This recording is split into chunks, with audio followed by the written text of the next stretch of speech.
Shalom, bien-aimés, shalom, shalom. Shalom à tous, shalom à toutes. Que la grâce de Dieu soit sur vous au nom de Jésus. Nous sommes ensemble par la grâce de Dieu. Nous sommes contents que vous soyez avec nous. Amen. Et nous sommes contents que nous soyons avec vous. Alléluia.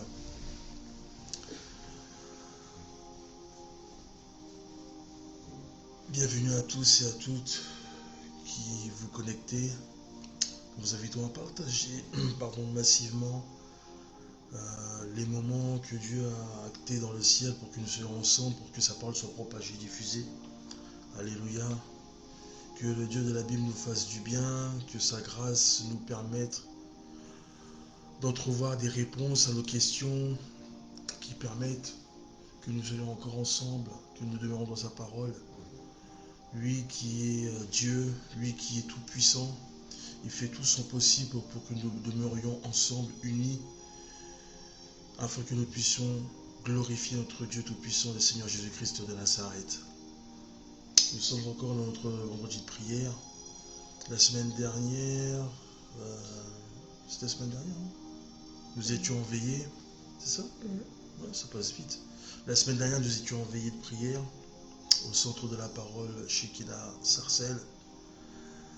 Une grande veillée de prière qui s'est passée sous la houlette du Saint-Esprit. Nous avons été bénis et Dieu a été glorifié. Alléluia. Ce soir, nous sommes ensemble pour un moment de partage de connaissances de la parole sous le thème « La veuve de Sarepta ». Alléluia. Que le Dieu de la Bible nous fasse du bien, que sa miséricorde se manifeste dans notre vie. Shalom, Christelle JMS, pardon, c'est 23h08. Pardon. Christelle JMS, que la grâce de Dieu soit sur toi au nom de Jésus. Aigle Pictures, c'est le frère Michel. Le frère Michel, ouais. Que la grâce de Dieu soit sur toi au nom de Jésus. Shalom, la servante de Dieu, Lucrèce, Sondé. Que Dieu te bénisse, toi, ton mari, serviteur Christian, ainsi que toute ta famille au nom de Jésus. Nous sommes encore ensemble. Est-ce que vous nous entendez? Est-ce que vous m'entendez? Est-ce que le son est bon? Est-ce que l'image doit être bonne, je pense. Mais le son, je ne sais pas. Est-ce que vous pouvez liker, faire un coucou, juste me dire si le son il est ok pour vous? Si c'est ça, gloire à Dieu. J'attends juste des réponses. Allez, oui, on vous entend. Merci beaucoup. Merci beaucoup. Est-ce que je peux vous demander de partager, s'il vous plaît, d'inviter, peut-être aussi de liker, de commenter. On va faire quelque chose ensemble et ce quelque chose, je voudrais qu'on le partage, bien aimé dans le Seigneur. C'est la parole de Dieu, elle mérite de se propager, de se multiplier comme l'eau. Amen. L'eau se propage, se diffuse, se multiplie. Et nous sommes dans la parole de l'Éternel. Alléluia. Que la grâce de Dieu, merci Lucrèce Sondé, merci avec le picture pour l'image et le son. Merci beaucoup. Shalom à Joy, Manuela. De là où tu es, que Dieu te bénisse. Nous sommes suivis un peu partout dans des différents pays, que ce soit l'Allemagne, que ce soit d'autres pays frontaliers, et le Seigneur est glorifié. Amen. Nous ne sommes pas encore... Bonsoir maman Flora, bonsoir ma maman à moi, la maman du docteur de l'Éternel. Que Dieu te bénisse et que la grâce de Dieu soit sur toi. Vous êtes tous des étoiles, vous qui êtes connectés, et Dieu va nous faire du bien. Dieu va reluire notre étoile. Que la grâce de Dieu vous porte tout en haut et que nous demeurions bénis et surtout soudés comme une seule famille en Christ. Amen. Amen. Shalom, shalom, que Dieu vous bénisse. Sans plus tarder, on va commencer. J'espère que tout le monde a partagé. Nous vous saluons tous au nom de Jésus. On va prier afin de commencer.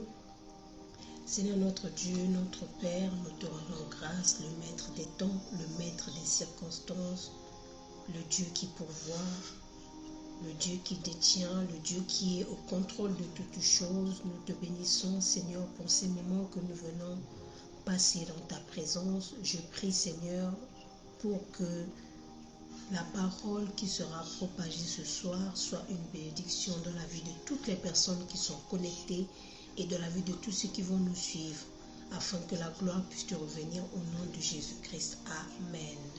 Jésus. Amen. Amen. Amen. Amen, bien-aimés dans le Seigneur. Donc, pour tous ceux qui viennent d'arriver, nous sommes sous le thème de la veuve de Sarepta. Alléluia. Amen. Donc, nous sommes dans 1 Roi, chapitre 17. Donc, nous allons commencer à lire le verset 8. Amen. Amen. Jusqu'au verset 13 inclus. Donc le verset 8 au verset 13. Et ensuite on va sauter le verset 17 au verset 18. Et on va finir par le verset 24. Donc nous allons lire d'abord le verset 8 au verset 13. Ensuite l'apôtre Lésia, tu pourras lire le verset 17 au verset 18. Alléluia. Amen. Je lis la parole de l'Éternel. Donc nous sommes sous le thème de la veuve de Sarepta. 1 Roi, chapitre 17, verset 8. Que toutes les personnes qui se connaissent, veuillez partager la vidéo et inviter les autres. Je lis la parole de l'Éternel. Alors la parole de l'Éternel lui fut adressée en ces mots. Lève-toi, va à Sarepta, qui appartient à Sidon, et demeure là. Voici, j'y ai ordonné à une femme veuve de te nourrir. Il se leva et il alla à Sarepta. Comme il arrivait à l'entrée de la ville, voici, il y avait là une femme veuve qui ramassait du bois. Il l'appela et dit, « Va me chercher, je te prie, un peu d'eau dans un vase, afin que je boive. » Et elle alla en chercher. Il l'appela de nouveau et dit, « Apporte-moi, je te prie, un morceau de pain dans ta main. » Et elle répondit, « L'Éternel ton Dieu est vivant. Je n'ai rien de cuit. Je n'ai qu'une poignée de farine dans un pot et un peu d'huile dans une cruche. Et voici, je ramasse 2 morceaux de bois.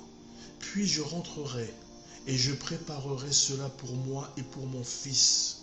Nous mangerons, après quoi nous mourrons. » Élie lui dit, « Ne crains point, rentre, fais comme tu as dit. Seulement, prépare-moi d'abord avec cela un petit gâteau, et tu me l'apporteras. Tu en feras ensuite pour toi et pour ton fils. » Nous allons lire le verset 17 au verset 18. Après ces choses, le fils de la femme, maîtresse de la maison, devint malade, et sa maladie fut si violente qu'il ne resta plus en lui de respiration. Cette femme dit alors à Élie, « Qu'y a-t-il entre toi et moi, homme de Dieu? Es-tu venu ici pour rappeler le souvenir de mon iniquité et pour faire mourir mon fils? » Alléluia. Amen. Nous allons sauter et nous allons terminer par le verset 24. Et la femme dit à Élie, « Je reconnais maintenant que tu es un homme de Dieu et que la parole de l'Éternel dans ta bouche est vérité. » Alléluia. Amen. Amen. Amen. Donc, bien-aimés dans le Seigneur, vous lirez tout le passage donc de Élie chez la veuve de Sarepta. À cause du temps, nous allons donc écourter volontairement les passages. Mais nous avons pris les passages qui parlent de la veuve, amen, de Sarepta. Alléluia. Amen. Donc, pour faire un résumé très très court, à cette époque, Israël était divisé en 2 parties. Amen. Mais lorsque David a soupiré et que le roi Salomon a pris le flambeau, il est dit que Salomon était une personne très très exemplaire. Alléluia. C'était une personne qui craignait Dieu et qui avait la sagesse, d'où on dit la sagesse de Salomon. Alléluia. Sauf que Salomon, à un moment donné, il s'est laissé distraire. Sauf que Salomon, à un moment donné, il s'est laissé vivre d'une certaine manière. Et ce qui a eu pour conséquence tout ce qui est arrivé derrière la descendance de Salomon. C'est-à-dire que petit à petit, chaque descendant ont fait des choses qui n'ont pas plu à l'Éternel. Amen.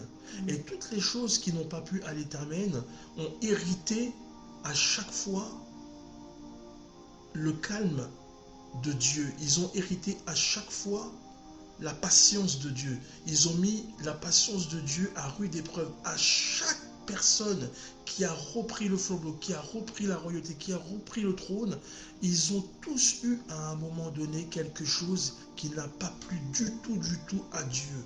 Et ces choses-là sont dans les livres de 1 roi. Donc on ne va pas rentrer dans le détail parce que ce n'est pas l'objet. Mais une des choses qui a hérité le Seigneur, c'est que les personnes se sont adonnées à d'autres dieux. Amen. Ça, c'est une des choses fondamentales que Dieu a horreur et qui le dit depuis le Genèse à l'Apocalypse. C'est la fidélité envers le seul Dieu vivant de la Bible, c'est le Seigneur Jésus-Christ de Nazareth. Amen. Maintenant, nous allons lire un passage qui va vous faire comprendre comment nous sommes arrivés à Sarepta, pour bien comprendre. Donc, c'est dans le chapitre 16, le verset 29. Je vais lire au nom de l'Éternel. Akab, fils d'Omri, régna sur Israël la 38e année d'Asa, roi de Juda. Akab, fils d'Omri, régna 22 ans sur Israël à Samarie. Akab, fils d'Omri, fit ce qui est mal aux yeux de l'Éternel, plus que tous ceux qui avaient été avant lui. Et écoutez ce qui dit la Bible. Il est marqué, et comme si c'eût été pour lui peu de choses de se livrer au péché de Jéroboam, fils de Nébat, il prit pour femme Jézabel, fils d'Edbal, roi des Sidoniens, et il alla servir Baal et se prosterner devant lui. Il éleva un autel à Baal dans la maison de Baal qu'il bâtit à Samarie, et il fit une idole d'Astarté. Akab fit plus encore que tous les rois d'Israël qui avaient été avant lui pour hériter l'Éternel, le Dieu d'Israël, qui est aussi le Dieu du docteur Patrice, le Dieu de l'apôtre Lysia, le Dieu de notre Père l'apôtre Frokibara et le Dieu de toutes les nations. Amen. Alors, Sidon était une ville fortifiée et port de l'ancienne Phénicie. En fait, la Phénicie était une civilisation qui s'étendait de la Samarie, le Liban et le nord d'Israël actuel. Amen. Donc, c'était à l'époque pour les Cananéens un lieu majeur qui résista aux Israélites. On peut voir ça dans Genèse ou encore dans Juge. D'autant plus que tard, même Jésus attirer les gens de Sidon, apprenant tout ce qu'il faisait. Ça, vous pouvez lire ça aussi dans Marc. Amen. Donc, pour des raisons de temps, on ne va pas le lire, mais je vous donnerai les références. Donc, c'est dans Marc 3,8, comme le dit la Bible. D'ailleurs, c'est aussi dans le territoire de Sidon qu'une femme d'origine grecque, syro-phénicienne, pria à Jésus de chasser les démons qui étaient hors de sa fille. Amen. Ça, vous pouvez lire ça dans Marc 7. Alléluia. Mais la Bible mentionne aussi que Paul fit escale à Sidon lors de son voyage vers Rome. Ça, c'est dans Actes. Donc Sidon, bien aimé dans le Seigneur, n'est pas une aire d'autoroute ou un lieu lambda comme on pourrait le penser. C'est vraiment un territoire qui était très très important. Et Sarepta, c'est quant à elle une petite ville comme une cité, donc de Sidon, située à 13 km au sud, alléluia, et qui à l'origine appartenait à Sidon, parce que Sarepta à un moment donné a été prise par les Babyloniens, et après ils ont eu leur indépendance qui a été reprise, etc. Donc Sarepta, c'est une longue histoire. Alors ici, on nous présente la veuve de Sarepta comme un sobriquet. Amen. Autrement dit, cette femme n'a pas de nom. Pourtant, elle est veuve. Et comme une veuve, ce n'est une personne qui était l'épouse de quelqu'un. Alléluia. Mais cette femme, à un moment de sa vie, elle s'est retrouvée seule avec son fils unique. Mais c'est elle que Dieu choisira pour accomplir sa volonté. Donc au premier abord, on peut se poser la question, quels étaient les critères de sélection pour que ce soit cette femme qui était choisie parmi toutes les personnes de son acabit? D'autant que la Bible précise que dans le livre de Luc, chapitre 24, alléluia, chapitre 4, pardon, versets 25 à 26, je ne sais pas si on peut le lire rapidement, Luc chapitre 4, versets 25 à 26, il est dit qu'il y avait beaucoup de veuves en Israël, amen. Luc chapitre 4, versets 25 à 26, si quelqu'un peut afficher ce verset. Je vous le dis en vérité, il y avait plusieurs veuves en Israël du temps d'Élie, lorsque le ciel fut fermé 3 ans et 6 mois, et qu'il y eut une grande famine sur toute la terre. Et cependant, Élie ne fut envoyé envers aucune d'elles, si ce n'est vers une femme veuve à Sarepta dans le pays de Sidon. Alléluia. Alléluia. Amen. Ce que je veux dire par là, c'est que Dieu a choisi une païenne comme point de chute pour le prophète Élie.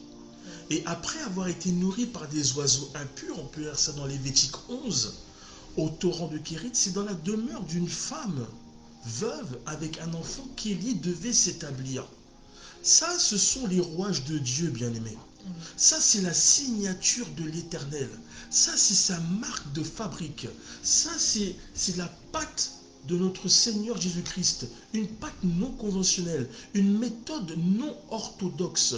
Il ne fait pas les choses comme toi tu le penses. La Bible ne dit pas quand l'Éternel commanda à la veuve d'héberger Élie. La Bible ne dit pas, est-ce que Dieu a dit à la veuve cela avant qu'elle perde son mari? Est-ce que Dieu a dit qu'il fallait qu'elle héberge Élie avant qu'il y ait eu la sécheresse? On ne sait pas si Dieu a parlé à cette femme-là pendant la nuit. Toujours est-il qu'elle a été géolocalisée pour accomplir la volonté du Tout-Puissant. Bien-aimé, je ne connais pas les difficultés que tu traverses, enfant de l'Éternel, mais j'ai une bonne nouvelle pour toi. Dieu t'a géolocalisé. Dieu a vu tes souffrances. Dieu a entendu tes soupirs. Dieu a vu tes supplications. Tes supplications sont montées jusqu'à lui et Dieu m'envoie de te dire d'attendre une visite de sa part. Alors ne sois pas surpris, bien-aimé dans le Seigneur. Ne sois pas surpris. Cette femme était déjà à terre. Amen. Amen. Cette femme était déjà à terre, sans ressources, que la vie n'a pas fait de cadeau. Une personne contrainte à vivre en dessous du seuil de pauvreté. D'ailleurs, lorsque Élie arriva à Sarepta, il trouva la femme ramassant du bois à l'entrée de la ville. Alléluia. Amen. Il est dit même dans sa parole que ce bois servirait à faire une dernière cuisson. Rendez-vous compte. Et qu'après quoi, c'en était fini des denrées. Mais l'homme de Dieu, lui, il demanda à boire. Et spécifiquement dans un vase. Pourquoi? Parce que c'était le code mystère. La clé du mariage pour sa délivrance, alléluia, qu'elle a réussi à déchiffrer. C'était l'ombre des choses à venir. Souvenez-vous, brebis de l'Éternel, lorsqu'il y a eu des noces à Canaan, en Galilée, souvenez-vous, Jésus était invité ce jour-là, amen. Jésus était là, et le vin, en fait, venait à manquer. Et qu'est-ce qui s'est passé? Jésus leur dit, remplissez d'eau ces vases. Remplissez d'eau ces vases. Et qu'est-ce qu'ils ont fait? Ils remplirent jusqu'au bord. Alors, à ce moment précis, ils vécurent le surnaturel. Pourquoi? Parce qu'ils avaient rempli les vases. Oui, mais jusqu'au bord. Alléluia. Amen. Amen. Le miracle a opéré parce qu'ils ont rempli les vases jusqu'au bord, bien-aimés dans le Seigneur. C'est la différence avec le miracle de la pêche miraculeuse qui a eu lieu dans Luc. Est-ce qu'on peut lire ça rapidement? Luc chapitre 5, versets 1 à 6. Luc chapitre 5, versets 1 à 6. Nous allons voir la différence entre un miracle et un autre miracle. Il y a des miracles qui sont parfaits, qui ont été faits dans leur intégralité. Mais il y a des miracles qui se sont déroulés d'une manière partielle. Alléluia. Je parle de Luc, chapitre 5, versets 1 à 6. Amen. Partagez la vidéo, bien-aimés dans le Seigneur. Comme Jésus se trouvait auprès du lac de Génézareth et que la foule se pressait autour de lui pour entendre la parole de Dieu, il vit au bord du lac 2 barques, d'où les pêcheurs étaient descendus pour laver leurs filets.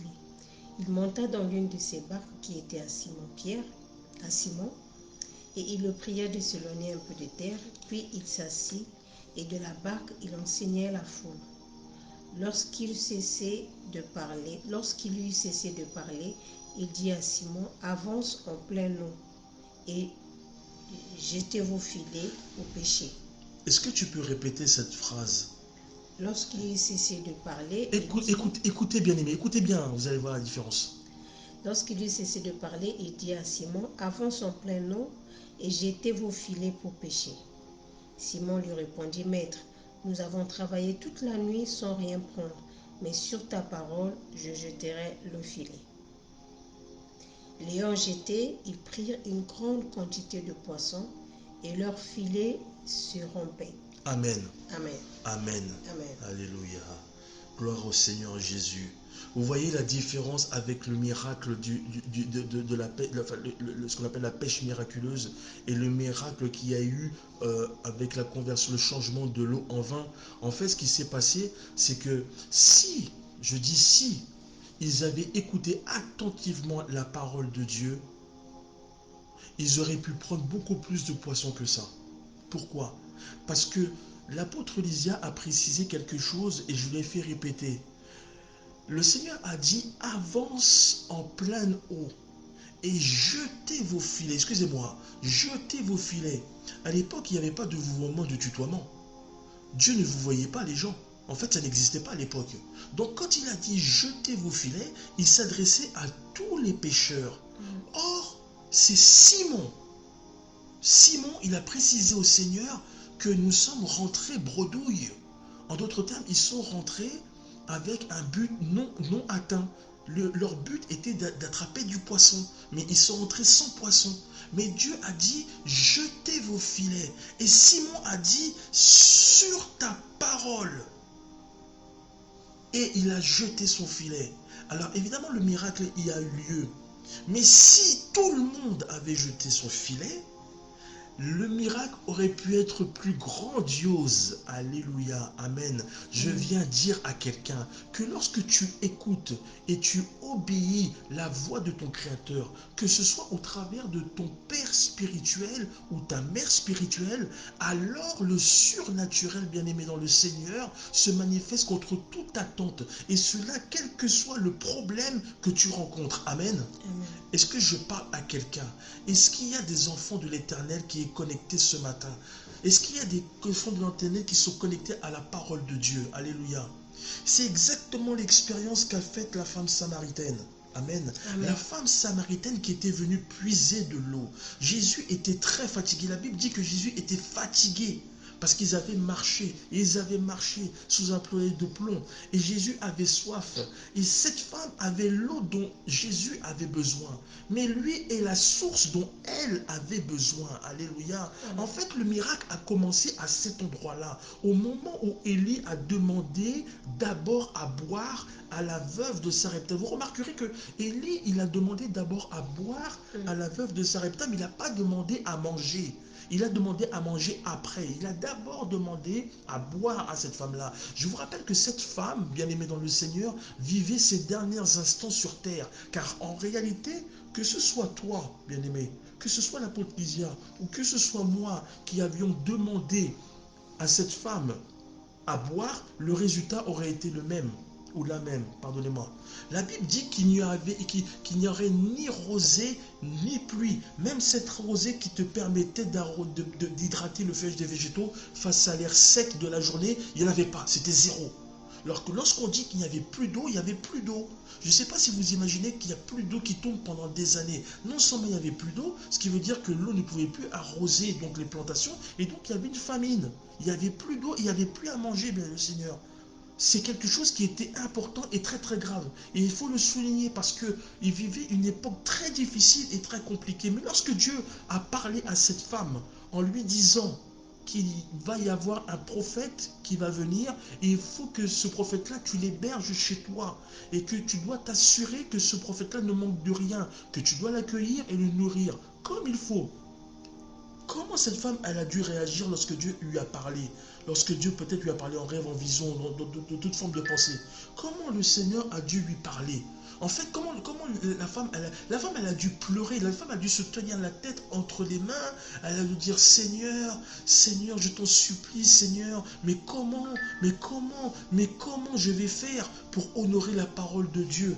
Déjà que la fin était proche, d'autant qu'elle n'avait qu'une poignée de farine dans un pot et un peu d'huile pour elle et son fils. Bien aimé, il y a des choses que le Saint-Esprit va te demander de faire qui sont en opposition avec ce que tu vis. Amen. Mais le diable, lui, va te demander de faire des choses qui sont en lien avec la situation que tu vis. Est-ce que tu comprends ce que je viens de dire? Est-ce que tu comprends ce qui vient de sortir de la bouche du serviteur de l'Éternel? Tu remarqueras que le diable viendra toujours avec ses solutions à lui qui s'apparentent à la solution, mais qui en réalité vont te précipiter vitesse grand V dans les ténèbres définitivement avec lui. C'est pour ça qu'il faut que tu te débarrasses des tracts que déposent les marabouts dans ta boîte aux lettres. Il faut que tu te débarrasses des sorciers qui s'invitent dans les directs des serviteurs pour distraire les brebis de l'Éternel. Il ne faut pas écouter les agents du diable qui multiplient les interventions dans les radios, qui multiplient les interventions sur le câble, sur la télé, sur les chaînes, et qu'on sort pour que tu puisses te laisser séduire. Amen. Le diable est un menteur, bien-aimé dans le Seigneur. Le diable est un menteur. Je répète, le diable est un menteur. Tout comme je vais te faire une révélation. Les médecins ne sauvent pas les vies. Non. Ils ne font que la prolonger. C'est Jésus-Christ qui sauve la vie. Et que toute la gloire lui revienne au nom de Jésus. Amen. Je parle à une femme qui vit une grossesse involontaire et qui pensait faire une IVG. Dieu m'envoie te dire de garder l'enfant, car il a un plan pour lui au nom de Jésus-Christ de Nazareth. Je parle à un homme qui vit actuellement en prison. Ta vie n'était pas celle que tu envisageais, bien-aimé. Mais je suis mandaté par l'Éternel des armées pour te dire de te rendre à la bibliothèque de la prison ou de te faire amener une Bible afin que tu puisses te cacher dans la parole de Dieu comme le Seigneur a caché Élie au torrent. Alléluia. Toi qui avais projeté de commettre l'irréparable en mettant fin à tes jours, je suis serviteur de Dieu et mon Dieu est vivant. Que notre Dieu te récupère et te restaure. Toi qui as subi un viol, je viens laver par le sang de l'agneau ton âme de toute souillure au nom de Jésus. Effacer cette honte qui t'assaille au nom de Jésus-Christ de Nazareth. Sécher tes larmes au nom de Jésus-Christ de Nazareth. Et je te repositionne dans les sentiers de l'Éternel au nom de Jésus-Christ de Nazareth. Notre Dieu est vivant. Nous prions un Dieu puissant, le Dieu de notre Père, l'apôtre Franck Ibarra. Ce n'est pas un Dieu de n'importe quoi, de n'importe qui. Nous avons un Dieu puissant, le seul Dieu vivant de la Bible, le seul Dieu vivant d'Israël, le Dieu de toutes les nations. Amen. Hébreu nous dit quoi? Hébreu nous dit de ne pas oublier l'hospitalité, bien-aimé dans le Seigneur. Alléluia. Est-ce qu'on peut lire ça? C'est dans Hébreu 13, verset 2, l'apôtre Lysia. Hébreu 13, verset 2. Amen.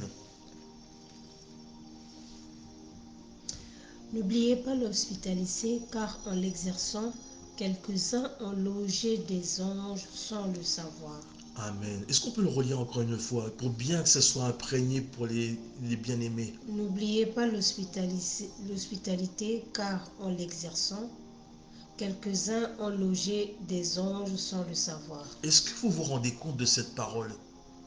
Est-ce que vous vous rendez compte de cette parole christique? Est-ce que vous vous rendez compte? N'oubliez pas. Ça veut dire que c'est quelque chose qui doit être comme un signe dans tes mains et comme un souvenir entre tes yeux. Amen. Amen.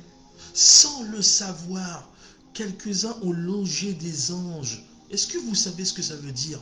Toi, tu parles qu'avec les gens de ta communauté. Comment comment tu veux être agréable à Dieu, bien-aimé dans le Seigneur? Tu parles qu'avec des gens de ta communauté. Comment tu peux faire preuve d'hospitalité si dans ton cœur déjà, tu n'as pas l'amour de ton prochain? Et encore, il faut qu'il soit comme si, pas trop comme ça, qu'il ait le teint allé, pas trop basané, sinon ça devient un problème. Ça devient un problème. Toi-même, tu es noir, mais tu ne supportes pas les gens plus noirs que toi. Tu as un grave problème, mon ami. Tu as un grave problème. Écoutez, dans Romains 12, 13, on y va. Romains 12, 13, apôtre Lysia, s'il te plaît. Écoutez ce qu'il dit encore sur l'hospitalité, la Bible. C'est pas faute de nous rappeler. Pourvoyez aux besoins des saints, exercez l'hospitalité. Amen. Amen. Pourvoyez aux besoins des saints. Exercez. Exercez, c'est-à-dire mettez en pratique. Exercez l'hospitalité. Cela sous-entend que l'hospitalité doit s'exercer envers tous et surtout nous chrétiens. Surtout nous chrétiens. Toi, tu détestes les Arabes. Tu n'aimes pas les Chinois. Tu n'aimes personne à part ton nombril et tes vices. Tu es tellement aigri que même à l'église, tu ne te mélanges avec personne.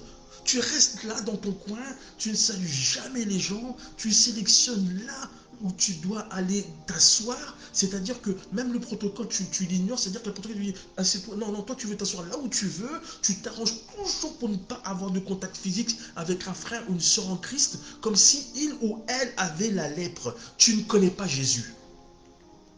Tu ne connais pas Jésus. Tu peux être chef d'entreprise et sans le savoir, ton employé est une source de bénédiction pour ton affaire, pour ta société, pour ton chiffre d'affaires et même pour toi-même. Qu'à travers cet employé, il impose le calme dans l'équipe. Il apporte la paix. Il n'est pas dans les palabres. Il respecte ses collègues.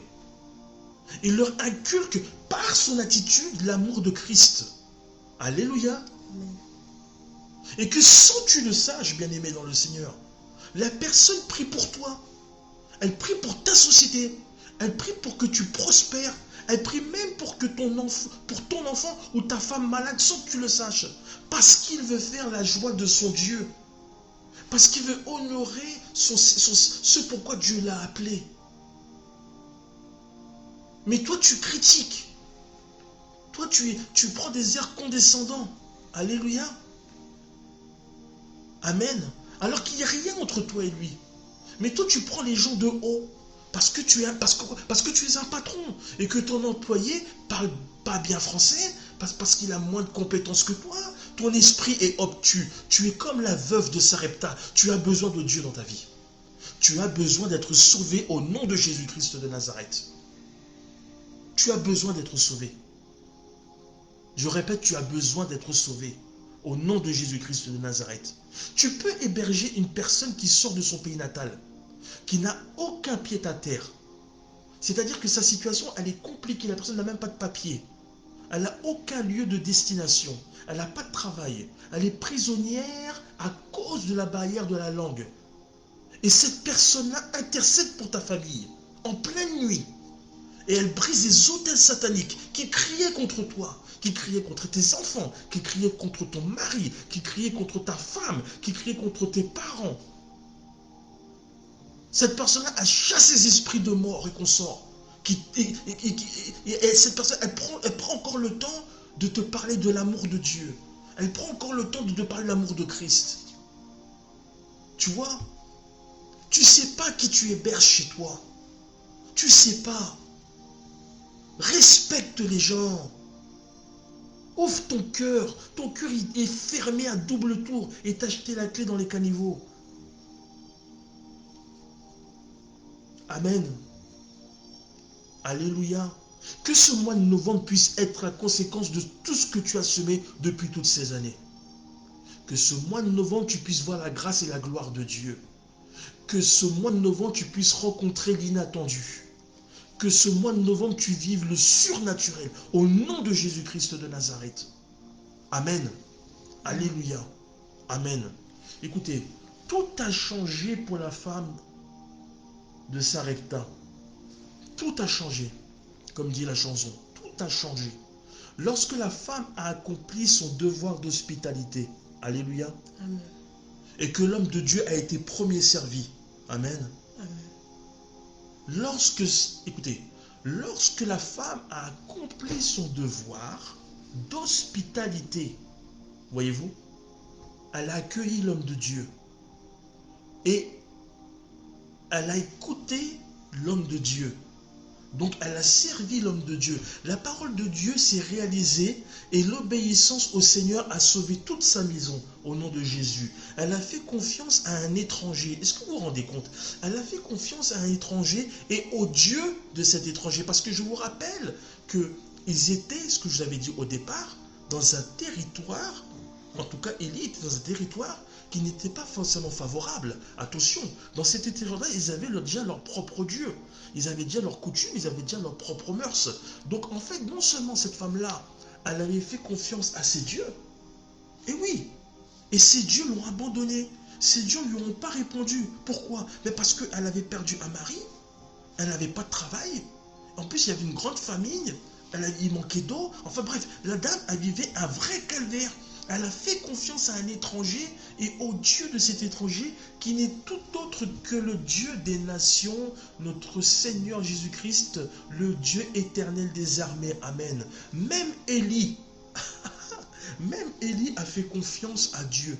Car lorsqu'il est arrivé chez la veuve, il ne savait pas que la situation de la veuve était très grave. Amen. La situation de la veuve était très grave. Jusqu'à ce qu'elle craque quand elle n'avait pas de quoi le nourrir. Parce que Dieu lui a dit qu'il fallait qu'il nourrisse le prophète qui allait venir chez elle. Amen. Mais Élie a dit, ne crains rien. C'est une phrase qui revient souvent ça dans la Bible.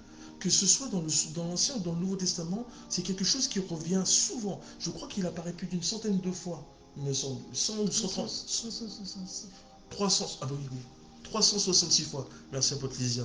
366 fois. Amen. Mais dans le cœur d'Élie, il aurait pu penser à une mauvaise blague de l'Éternel.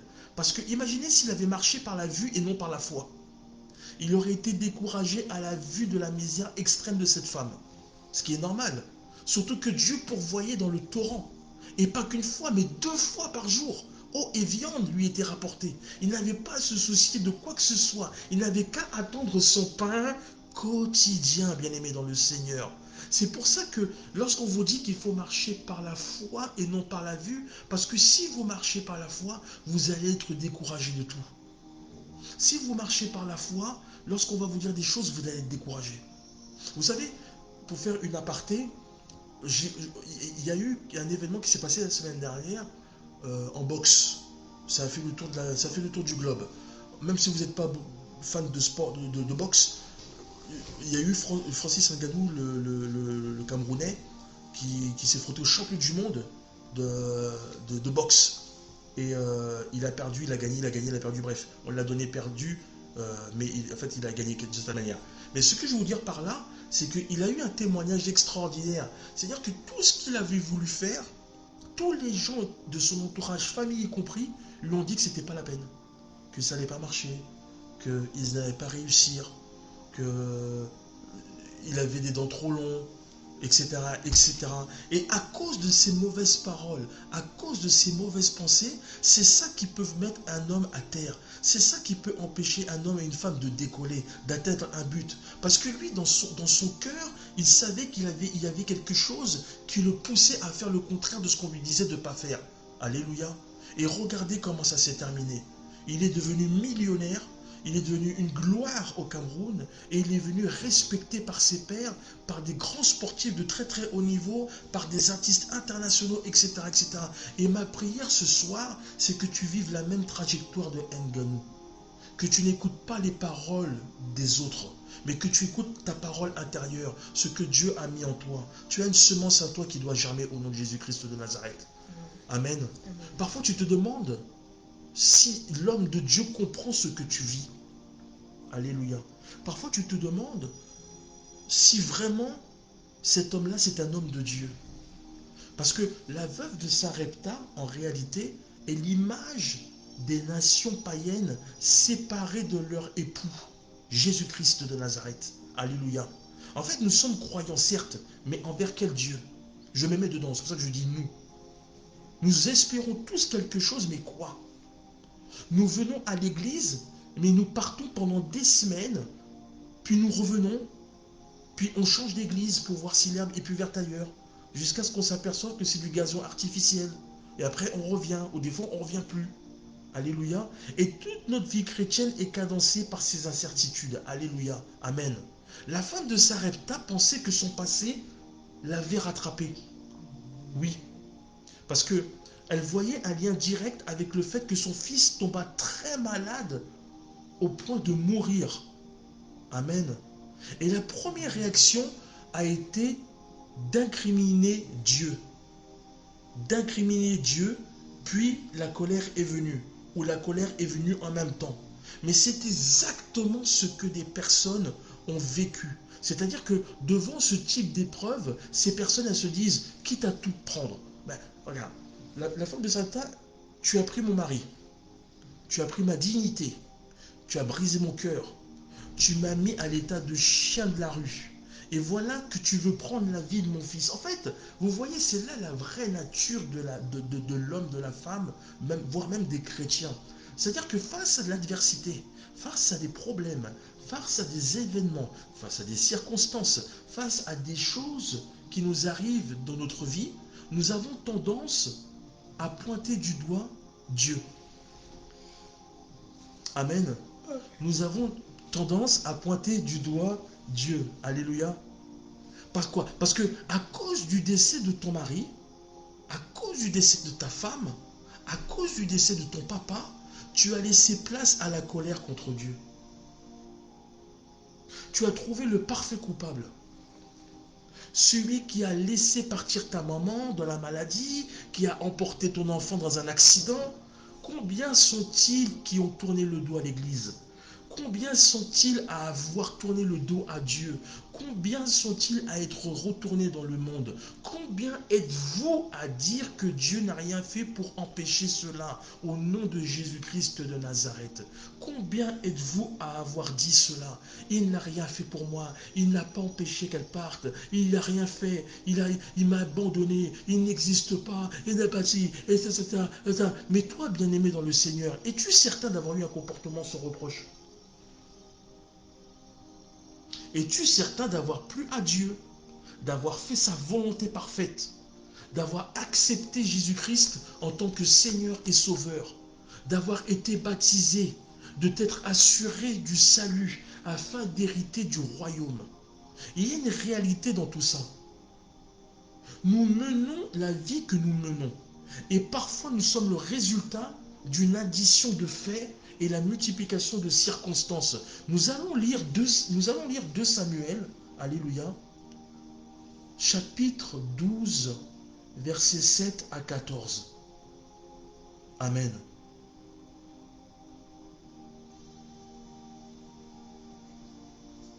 « 2 Samuel, si vous pouvez l'écrire, 2 Samuel, chapitre 12, versets 7 à 14. 2 Samuel, chapitre 12, versets 7 à 14. Et Nathan dit à David, tu es cet homme. Tu es cet homme-là. Ainsi par l'Éternel, le Dieu d'Israël, je t'ai oint pour roi sur Israël. Je t'ai délivré de la main d'Saoul. Je t'ai mis en possession de la maison de ton maître. J'ai placé dans ton sein les femmes de ton maître. Je t'ai donné la maison d'Israël et de Juda.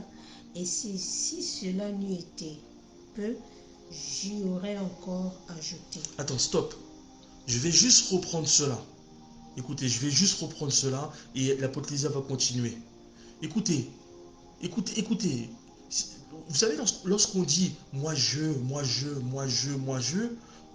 nous avons tendance à dire que la personne elle est égocentrique, n'est-ce pas? Écoutez ce que l'Éternel dit. Je t'ai oint pour roi sur Israël. Moi, je t'ai oint. Je t'ai délivré de la main de Saoul. Alléluia. Je t'ai mis en possession de la maison de ton maître.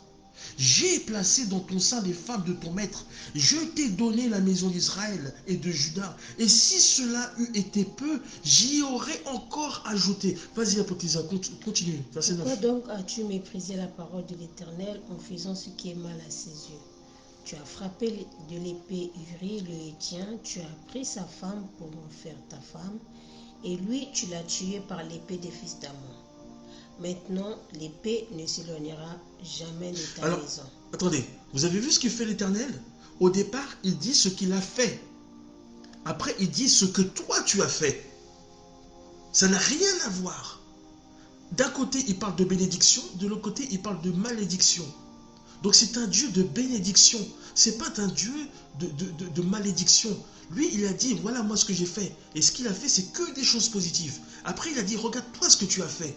Du verset 9 au verset... Tout le verset 9. Vas-y, apôtre Lysia, maintenant. Maintenant, l'épée ne s'éloignera pas de ta maison parce que tu m'as méprisé. Jamais de ta maison. L'épée ne s'éloignera jamais de ta maison parce que tu m'as méprisé et parce que tu as pris la femme d'Uri le Héthien pour en faire ta femme. Ainsi parle l'Éternel, voici je vais faire sortir de ta maison le malheur contre toi, et je vais prendre sous tes yeux tes propres femmes pour les donner à un autre qui couchera avec elles à la vue de ce soleil. Car tu as agi en secret, et moi je ferai cela en présence de tout Israël et à la face du soleil. David dit à Nathan, j'ai péché contre l'Éternel. Et Nathan dit à David, l'Éternel pardonne ton péché, tu ne mourras point. Vas-y, verset 14. Mais parce que tu as fait blasphémer les ennemis de l'Éternel en commettant cette action, le fils qui t'est né mourra. Le fils qui t'est né mourra. Alléluia. Le fils qui t'est né mourra.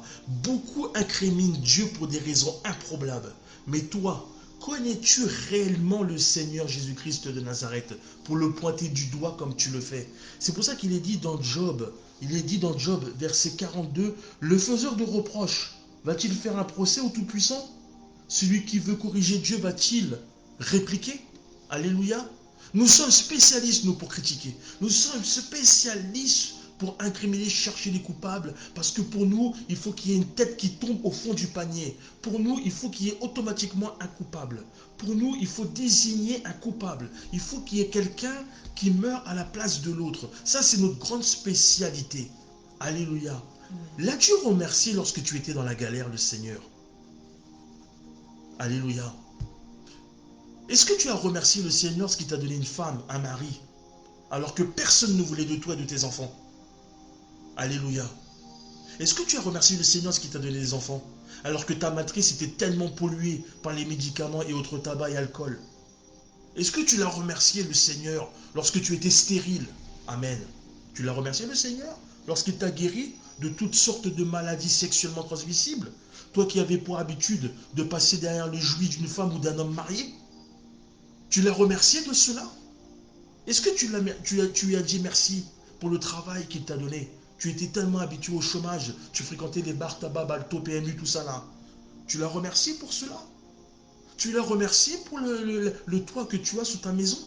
Alors que tu aurais pu finir dans les escaliers devant un magasin Auchan, Aldi ou je sais pas trop quoi? Est-ce que tu l'as remercié quand tu étais en bonne santé et que tu célébrais les œufs de Pâques, tu cherchais les œufs de Pâques au chocolat dans ton jardin avec les enfants? Et toute ta famille, vous mangez des dindes à Noël et que vous sortiez la ruche de Noël, je sais pas trop quoi, là, les petits Jésus. Lorsque vous mangez des dindes et du poulet, tout ce que tu connais là, toutes les traditions. Tu l'as remercié pour tout ça? Est-ce que tu l'as remercié de t'avoir préservé contre toute forme de maladie impure, toute forme de maladie héréditaire chronique, toute forme de maladie incurable? Est-ce que tu l'as remercié? Tu l'as remercié pour tes diplômes? Tu l'as remercié pour le poste? L'as-tu remercié pour les promotions qu'il t'a données? Tu l'as remercié? Tu allais à l'église payer ta dîme? Tu rendais grâce au Seigneur? Tu allais faire les veillées de prière? Participer à les activités de l'église? Bien-aimé dans le Seigneur, une personne est morte dans ta famille et tu dis que c'est la faute de Dieu. Mais où étais-tu lorsque Dieu, comme il est dit lui-même, lorsque j'ai créé le monde, le ciel, la terre, etc. Où étais-tu? C'est lui-même ton créateur, c'est lui ton père. Il est ton père avant ton père. Alléluia. Il est ton père avant ton père. Où est-ce qu'il est? Où est-ce que tu étais lorsqu'il t'a sorti de l'ivrognerie, lorsque tout le monde se moquait de toi, lorsque toi-même tu ne savais pas lire, tu ne savais pas écrire, tu n'avais même pas de permis de conduire? Où est-ce que tu étais, bien-aimé dans le Seigneur? Tu l'as remercié pour tout ça? Vraiment, tu lui as dit merci? Que tes enfants ne soient pas des enfants qui tournent dans les films porno, qui se prostituent dans des caves comme ça, à se faire prendre par plusieurs personnes. Tu lui as dit merci au Seigneur. Tu lui as rendu grâce, tu lui as rendu gloire. C'est pour cela qu'à la fin, lorsque Élie a opéré le miracle pour cette femme, il a imploré le Seigneur.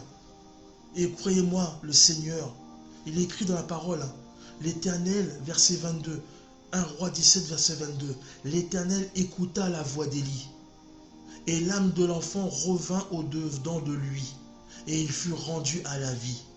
Et écoutez ce que la femme, elle dit à la fin. Et la femme dit, alléluia, je reconnais maintenant que tu es un homme de Dieu, et que la parole de l'Éternel dans ta bouche est vérité. Incroyable. C'est-à-dire que la Bible ne nous dit pas combien de temps Élie est resté chez cette femme-là. Cette femme-là, elle disait elle-même qu'elle avait ramassé 2 morceaux de bois. Oui. Au départ, on ne dit pas le nombre. On dit juste que Élie est arrivé à l'entrée de la ville, qu'il a trouvé la femme en train de ramasser du bois. Mais la femme dit elle-même qu'elle avait ramassé 2 morceaux de bois. Alléluia. Et ces 2 morceaux de bois ont fait toute la différence dans cette maison. Lorsque tu as du bois dans ta maison, bien-aimé dans le Seigneur, lorsque tu as 2 morceaux de bois, le miracle à présent, si tu as la foi, peut opérer. Parce qu'il est dit dans sa parole, et la femme dit à Élie, je reconnais maintenant que tu es un homme de Dieu. Ah bon? Et le miracle de l'huile et de la farine qui n'a pas manqué. Vous voyez, c'est-à-dire qu'il y a des gens, leur foi est faible. Leur foi, il faut qu'elle aille dans leur sens à elles. Ces personnes-là, à chaque épreuve, elles remettent leur vie chrétienne en question. À chaque épreuve, elles remettent l'existence de Dieu en question. La femme de Sarepta a dit, je reconnais maintenant, après que Élie ait ressuscité son enfant. Je ne sais pas si vous vous rendez compte que la femme a vécu la mort imminente. La femme a vécu la mort et a vécu la résurrection sous son toit, dans le nom de Jésus-Christ de Nazareth. C'est pour ça que je viens dire à quelqu'un, c'est vrai que tu as peut-être traversé des moments difficiles, tu as peut-être connu des choses que d'autres n'ont jamais connues de leur vie. C'est-à-dire que ta propre vie peut être mise dans un film, on peut même écrire un livre sur ta vie. Mais je viens dire à quelqu'un au nom de Jésus-Christ de Nazareth, le Seigneur de la Bible t'a localisé. Je te dis que le Seigneur de la Bible t'a localisé. Je te dis que le Dieu de notre Père, à l'apôtre Lysia et moi, le Dieu de notre Père, l'apôtre Francky Barra, est vivant. Et le Seigneur va te montrer qu'il est capable encore d'opérer de grandes délivrances au milieu de la terre. Il est capable de se manifester par des signes, des miracles, des merveilles et des prodiges. Qu'avant la fin de cette année 2023, que seulement si tu crois en la parole de Dieu, il est dit dans sa parole que si quelqu'un aime ma parole, il le gardera. Et je viendrai à lui, et mon Père viendra à lui, et nous ferons notre demeure chez lui. Que ta demeure devienne le temple de Dieu, que ta demeure devienne le temple du Seigneur Jésus-Christ, que sa parole s'imprègne dans ta vie, que la grâce de Dieu soit ton partage, que tu vives le miracle surnaturel avant la fin de cette année 2023. Nous allons prier ensemble afin que tu puisses recevoir ton miracle. Nous allons prier et que tu vas prier de tout ton cœur avec l'apôtre Lysia, pendant qu'elle va te mener, pendant qu'elle va te conduire, pendant qu'elle va prier, que nous allons prier ensemble, tu vas maintenir au fond de ton cœur ce que tu veux que Dieu réalise pour toi, pour ta vie, toi qui as tellement pleuré, toi qui as gratté le fond des tiroirs, toi qui n'avais même pas un centime pour acheter du pain, ton frigo était vide mais archi vide, on voyait même, tu savais même pas que la couleur du fond de ton frigo était blanc. Tu vas demander à Dieu, toi qui laves tes linges parce que ta machine est tombée en panne, toi qui laves tes linges à la main, tu vas demander à Dieu, toi qui portes des vêtements troués, qui portes des vêtements sales, tu vas demander à Dieu qu'il puisse étendre sa main droite au-dessus de ta vie. Tu vas prier avec l'apôtre Lysia qui va te conduire. Alléluia. Jésus-Christ. Seigneur notre Dieu, nous te bénissons encore, Père. Je bénis la vie de toutes les personnes qui sont connectées. Tu connais leurs besoins de la même manière que tu connaissais le besoin de cette veuve. Tu connaissais ce qu'elle traversait et tu savais, Seigneur Dieu de gloire, que ce qu'elle devait manger, cette nourriture, Seigneur, n'allait pas prolonger sa vie, mais cette nourriture était la dernière qu'elle devait manger, Seigneur Dieu de gloire. Seigneur, merci parce que tu es le Dieu des signes, des prodiges et des miracles. Je prie au nom de Jésus-Christ de Nazareth dans la vie de toutes les personnes qui ont écouté ce message. Ma prière est que toi, le Père des orphelins, le mari des veuves, c'est toi le Dieu des étrangers, le Dieu de ceux qui n'ont personne, le Dieu de ceux qui n'ont pas d'avocat, le Dieu de ceux qui n'ont pas de papier, le Dieu de ceux qui n'ont pas de famille, Seigneur, le secours qui ne manque jamais au temps de la détresse. Il est écrit, ceux qui tournent vers toi le regard, ils ont le visage rayonnant de joie, Seigneur. Tu connais la tristesse, tu connais l'angoisse, tu connais, Seigneur Dieu de gloire, tout ce que ton peuple est en train de traverser. Toutes les personnes qui nous ont suivis, Seigneur, ils sont en train de traverser. Tu connais leur situation, Père. Ma prière est que tu interviennes. Toi, l'intervention rapide. Ma prière est que tu agisses. David pouvait dire, je lève mes yeux vers les montagnes. D'où me viendra le secours? Le secours nous vient de l'Éternel qui a créé le ciel et la terre. Alléluia. Tu es le secours des veuves. Amen. Tu es le secours de cette sœur, de ce frère qui est dans la dépression, qui ne sait pas quoi faire. Tu es le secours de ceux qui souffrent des maladies incurables. Tu es le secours des veuves qui n'ont plus de mari, qui n'ont plus de soutien, qui n'ont personne. Tu es le secours des étrangers, Seigneur, de ceux qui manquent de toi, de quoi? Qui manquent, Seigneur Dieu de gloire, où poser leur tête, Jésus de Nazareth. Tu étais le coussin de Jean, Père. C'est sur toi que Jean pouvait poser sa tête, Amen. Seigneur Dieu de gloire. Je prie au nom de Jésus-Christ, Père, pour toutes les personnes qui sont persécutées, Seigneur, pour toutes les personnes qui manquent de quoi manger, qui manquent de quoi, Seigneur Dieu de gloire, boire, de quoi se vêtir, Seigneur, pour toutes les personnes qui n'ont personne pour les héberger, qui sont dans la rue, ou encore qui sont hébergés mais qui sont maltraités. Tu es le Dieu tout-puissant. Tu t'appelles Jéhovah Jireh, le Dieu qui pourvoit à tous nos besoins, Amen. Seigneur, selon tes richesses, Amen. Pas selon, Seigneur Dieu de gloire, Papa, nos pensées, pas selon nos capacités, Amen. Mais il est écrit, tu pourvois à tous nos besoins selon tes richesses, Amen. Seigneur. Je prie que tu pourvoies, je prie que tu interviennes, je prie que tu te manifestes, Alléluia. Afin qu'ils soient des témoignages, que leur vie soit un témoignage, Amen. Sur cette terre des vivants. Merci pour ta grâce, Seigneur. Merci pour le miracle. Merci pour la transformation. Merci pour la guérison. Merci pour la délivrance, Alléluia. La restauration. Amen. Au nom de Jésus-Christ de Nazareth, notre Seigneur et Sauveur. Amen. Amen, bien-aimé dans le Seigneur. Amen. Amen. Que la grâce de Dieu soit sur vous. Que toute la gloire revienne à notre Seigneur Jésus. Merci pour votre accueil, merci pour votre fidélité. Nous vous souhaitons un très très bon week-end. Une annonce ? Bon. Continuez à vous abonner sur la page Shekina Beauvais, la page YouTube. Quoi d'autre ? Tous les réseaux sociaux, nous sommes là, nous essayons de les mettre à jour au fur et à mesure. Le site internet est en ligne, vous pouvez le visiter. Nous nous retrouvons vendredi prochain pour un nouveau message de la part de l'Éternel. Je suis certain que vous avez été bénis Et je suis certain que vous allez pouvoir bénir d'autres personnes à travers cette bénédiction. Nous vous souhaitons un très très bon week-end. Que la grâce de Dieu soit avec vous. Que Dieu vous bénisse. Accrochez-vous fermement à Dieu. Il est un Dieu excellent. Il voit tout. Nous avons un Dieu vivant et nous pouvons lui dire merci pour tout ce qu'il fait dans notre vie. Bon courage à tous ceux qui vont aller travailler. Bon courage bonne nuit à tous ceux qui vont aller dormir. Que le Dieu de la Bible vous fasse du bien, qu'il vous parle encore cette nuit. Méditez la parole de Dieu. Et que, surtout, n'oubliez jamais que le Seigneur Jésus vous aime. Amen. Soyez bénis au nom de Jésus-Christ de Nazareth. Shalom.